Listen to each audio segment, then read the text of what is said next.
আসসালামু আলাইকুম, কেমন আছেন সবাই? রোকসানা ড্রিম কুকবুকে সবাইকে স্বাগতম জানাচ্ছি। কাঁচা আমের টক ঝাল মিষ্টি আচারের রেসিপিটি দেখার জন্য কোনো রকম তেল বা রোদে দেওয়ার ঝামেলা ছাড়াই এমন এক আচারের রেসিপি করব যেটা কিনা একবার খেলে বারবার খেতে ইচ্ছা করবে। বয়মে ওঠানোর সময়ও পাওয়া যাবে না। বেশি করে না বানালে আচারটি বানিয়ে ফ্রিজে না রেখে খাবার টেবিলেই রেখে দিতে পারবেন পুরো বছর জুড়ে। এই আচারটি বানাতে শুরুতেই লাগছে কাঁচা আম। এখানে আমি একটা আমকে 4 ভাগে ভাগ করে কেটে নিয়েছি। তারপর একটা স্ট্রেনারের মধ্যে এভাবে ভাপিয়ে নিতে হবে, হালকা একটু সেদ্ধ করে নিলেই হবে। যখন আমটা মোটামুটি সেদ্ধ হবে তখন নামিয়ে নিতে হবে।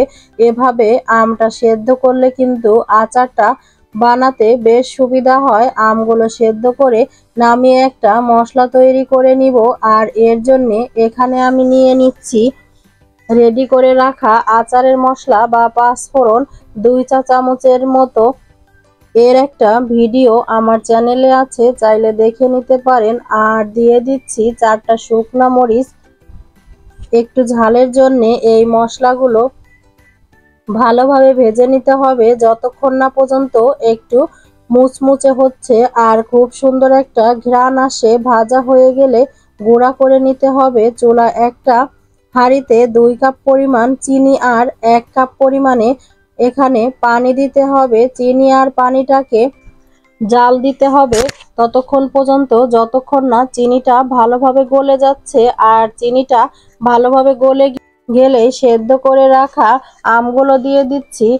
আর আমগুলো দিয়ে দেওয়ার পরে চুলার আঁচটা মিডিয়ামে রেখে এগুলোকে ভালোভাবে নেড়েচেড়ে মিশিয়ে 20 থেকে 25 মিনিটের জন্য রান্না করতে হবে। এতে করে আমের মধ্যে শিরাটা সম্পূর্ণভাবে ঢুকে যাবে। দেখতেই পাচ্ছেন সবগুলো আম দিয়ে দেয়া হয়ে গিয়েছে। এভাবে চুলার আঁচটা মিডিয়ামে রেখে কিছুক্ষণ রান্না করতে হবে। আর রান্না করতে করতে যখন এই শিরাটা আমের মধ্যে ঢোকা শুরু করবে তখন আমটা দেখতে ঠিক এরকম হবে। আর সেই পর্যায়ে দিয়ে দিতে হবে ভেজে গুঁড়ো করে রাখা মশলাটা। আর দিয়ে দিচ্ছি 1/2 চা চামচ মরিচের গুঁড়া, এটা অপশনাল, না চাইলে বাদও দিতে পারেন। 1/2 চা চামচ লবণ দিয়ে দিচ্ছি। আর একটুখানি হলুদ দিয়ে দিচ্ছি কালারের জন্য। মরিচ হলুদটা চাইলে দিতে পারেন, না চাইলে বাদও দিতে পারেন। হলুদটা আপনাদের ইচ্ছা অনুযায়ী দিবেন। অনেকে আছে আচারে হলুদ দিতে চান না, তারা কিন্তু বাদও দিতে পারেন। চুলার আঁচটা লোতে রেখে কিছুক্ষণ সময় ধরে রান্না করতে হবে। এ পর্যায়ে দিয়ে দিচ্ছি একটুখানি ভিনেগার। আর ভিনেগারটা দেওয়ার পরে একটু নেড়েচেড়ে দিতে হবে। ভিনেগারটা দেওয়ার কারণে আচারটা অনেক দিন পর্যন্ত ভালো থাকবে।